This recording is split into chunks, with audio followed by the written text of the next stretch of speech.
The following is a production of Neural Network Media and is completely AI generated. It is intended for entertainment and educational purposes only.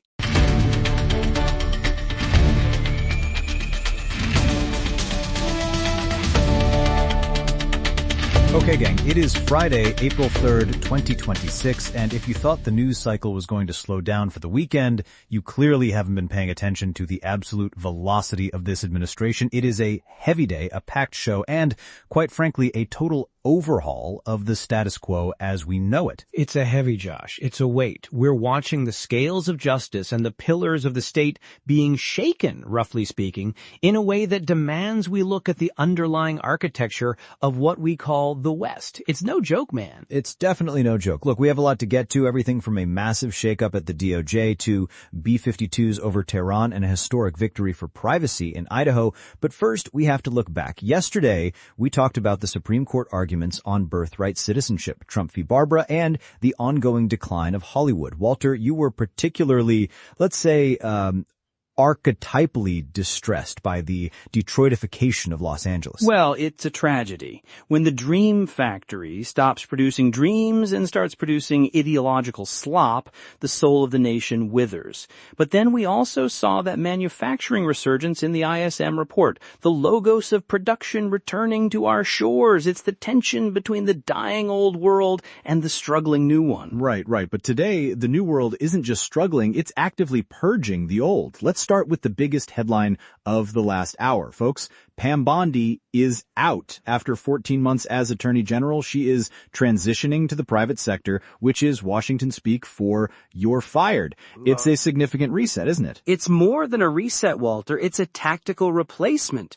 Trump posted on Truth Social that she's moving on, but the reality, according to the Post and several sources at Main Justice, is that the president wanted a vicious operator, and he felt Bondi was, let's assume, for the sake of argument, a bit too establishment for the next phase. Replacing her as acting Attorney General is Todd Blanche. Todd Blanche, the man who stood by him in the trenches of the New York trials. Exactly. He was his lead criminal defense attorney. He knows the legal system isn't just a set of rules. He views it as a war against, his words, rogue activist judges. My wife, who is a doctor, did you know she's a doctor, Walter? Mm-hmm. She sees patients all day who just want a prescription that works. Blanche is the prescription for a DOJ that the president feels has been too slow to act against political rivals. It's the warrior priest archetype entering the temple of the law. You see, the Justice Department has become this devouring mother protecting its own bureaucracy instead of the sovereign individual. Blanche is coming in with a sword, roughly speaking, to cut away the rot. But it's bloody complicated, Josh. You're talking about the complete politicization of the executive branch's legal arm. Look, facts don't care about your feelings. And the fact is that the voters gave Trump a mandate to fix a weaponized DOJ.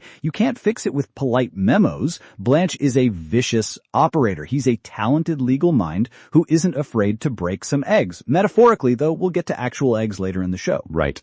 And the rumor mill is already spinning that Lee Zeldin, who's been doing a bang-up job over at the EPA, might be the permanent pick. But for now, Blanche is the man on the seventh floor. He's shifting the department from a defensive posture to an offensive one. Okay? Mm-hmm. It leads right into the other purge, Josh. It's not just the lawyers, it's the generals. Yesterday evening, Pete Hegseth, the Secretary of War, didn't just suggest a change, he ordered the immediate retirement of General Randy George, the Army Chief of Staff. He didn't just ask, he told him to pack his bags mid-conflict. It's a wartime purge, man. George was only 18 months into a 4-year term. He was a veteran of the Gulf War, Iraq, Afghanistan, but Hegseth sees him as a remnant of the Biden-Austin era, an era of, well, let's call it ideological drift rather than raw lethality. Well, let's look at the data. Hegseth also removed General David Hudnay from the Transformation and Training Command and Major General William Green Jr., the Chief of Chaplains. Why? Because Hegseth wants warrior spiritual readiness. He doesn't want the military acting as a laboratory for social engineering. He wants people who can win a war in Iran. And that's the thing. We are 35 days into Operation Epic Fury. You can't have a leadership that's second-guessing the mission because they're worried about diversity metrics while our boys are over Tehran. Hegseth is restoring the hierarchy of competence. He's putting in General Christopher LeNave as the acting chief, a man who commanded the 82nd Airborne. That's a signal, Josh. That's a clench the fist signal. It has to be, because, and let's transition here, the conflict in Iran is escalating at a velocity that violates the Geneva Convention of slow-rolling a war. We aren't just doing surgical strikes anymore. General Dan Kane confirmed we've hit 12,300 targets in 35 days. Oh, wow. We've annihilated the Iranian Navy. Their air force is effectively a memory, and for the first time, B-52s Stratofortresses are flying over land, not just firing cruise missiles from the Gulf, Walter. They are inside Iranian airspace. They just took out the B-1 bridge near Tehran. Oh, that bridge, it was one of the tallest in the Middle East. It's a symbol of connectivity, and we just turned it into a pile of rubble. Iranian state media says 8 people died.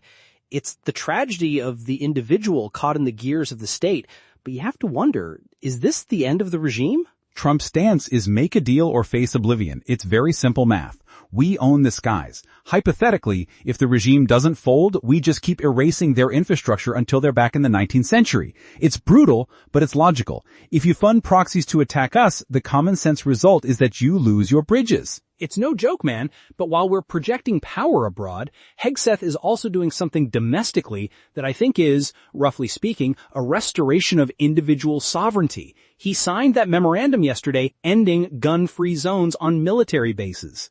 Finally. No, it's serious. We train these young men, the cream of our crop, to be the world's most lethal warriors, and then we tell them they're too dangerous to carry a sidearm at the PX?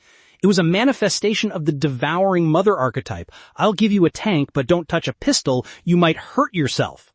It was an administrative absurdity. Hegseth's memo flips the burden. Now commanders have to assume a service member can carry their private firearm unless they can provide a detailed written justification why that specific soldier is a risk. It aligns with state law. If you're at Fort Liberty in North Carolina, you follow North Carolina law. It's about trust. If you don't trust a man with a weapon, you shouldn't trust him with a uniform. It's a bloody crucial distinction. Exactly. Speaking of things that are crucial, let's take a quick second. Real independence isn't free. This entire network, from this show to our flagship, The Neural Daily, exists because one man, Eric Christensen, decided to build it himself. He didn't ask for a government grant. He invested his own capital and technical expertise to architect a media platform that respects your intelligence. If you value that kind of meritocratic building, back it up. And don't limit yourself to just the politics. Get the full strategic picture by subscribing to the Neural Daily and the rest of the network. Support the builder, and you support the mission. Building is hard, Josh. Destroying is easy. That's why we see so much institutional corruption. People who'd rather loot a system than build one. Look at this healthcare fraud sting in Southern California. 8 arrests, $50 million. This is J.D. Vance's war on fraud. He's chairing this task force with Dr. Mehmet Oz. They caught people billing Medicare for hospice care for people who weren't even terminally ill.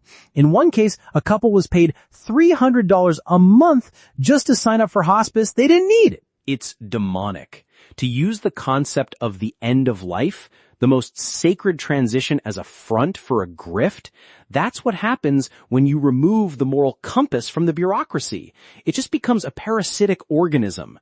Vance is also deferring $259 million in Medicaid funding to Minnesota over sham autism centers. He's not playing games. And while we're on the subject of demonic grifts, let's talk ActBlue.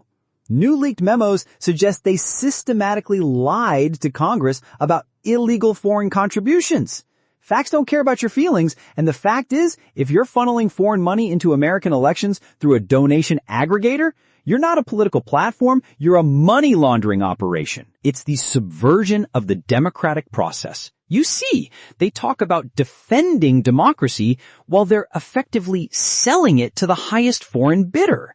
It's a bloody scandal that would be front page news every day if the roles were reversed. Speaking of things that should be front page news, let's talk about a real miracle.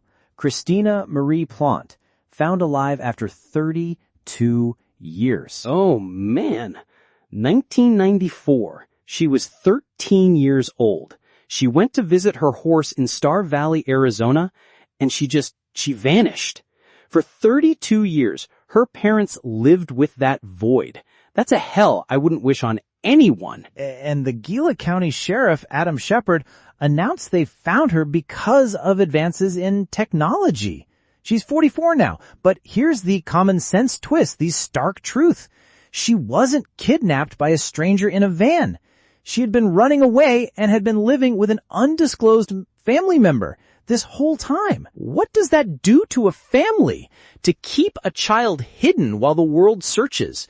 That's a level of pathology that, roughly speaking, defies description. It's a miracle she's alive, but it's a tragedy that she was lost in the shadows of her own family for 30 decades. It's a reminder that the world is crazy, but the truth usually comes out if you have the data and the tech to find it. Now, let's talk about legal sanity. Idaho, Governor Brad Little just signed House Bill 752, the bathroom bill. It's the strictest in the nation, Walter. It's not just schools or government buildings. It applies to all places of public accommodation. If you knowingly enter a bathroom that doesn't align with your biological sex, defined as sex at birth, it's a misdemeanor. Second offense? It's a felony. 5 years in prison. Well, it's about the sanctity of private spaces. If we can't agree that biological sex is a real foundational category, then we have no ground to stand on. Senator Ben Toh said it's about safety, decency, and privacy, and he's right. You cannot sacrifice the privacy of women and children on the altar of a postmodern delusion. It's a restoration of the boundary. The LCLU is already screaming, of course, but the logic is sound. We have sex-separated spaces for a reason. If you don't like it, Idaho says, go somewhere else. Okay, gang, we have to talk about the main event, the story that actually affects your wallet every single morning. The economy, the bread and salt of life, or in this case, the eggs and the gas. Let's start with the Easter egg relief. This is fascinating. Last year we had eggflation. Retail eggs were $6.23 a dozen. Today, they've dropped 80%. They're averaging $2.50. The producer price index for eggs had the largest year-over-year decline on record. It's a rare win for the consumer.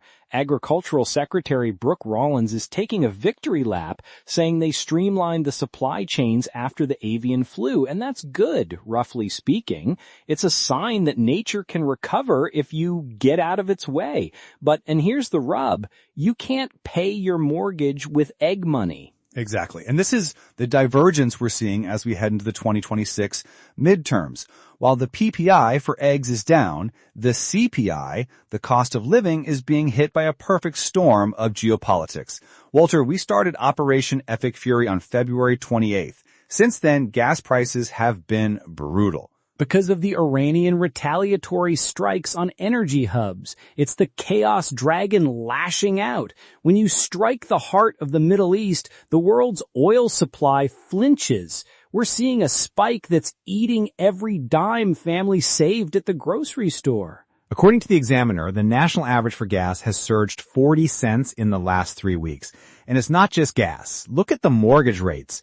Because of the America First trade policies, which I support for long-term sovereignty, we're seeing a transition period where wholesale prices are dropping, but daily costs are rising. Housing and healthcare are through the roof. It's a psychic fracture for the American worker. They see the Trump economy trying to build, bringing manufacturing back, but they're feeling the war economy in their pocketbook. It's a bloody, complicated tightrope for the administration. If they don't solve the Iran conflict quickly, the economic pain will overwhelm the patriotic fervor. Facts don't care about your feelings. And the fact is, the administration is betting that the price of greatness is something Americans are willing to pay.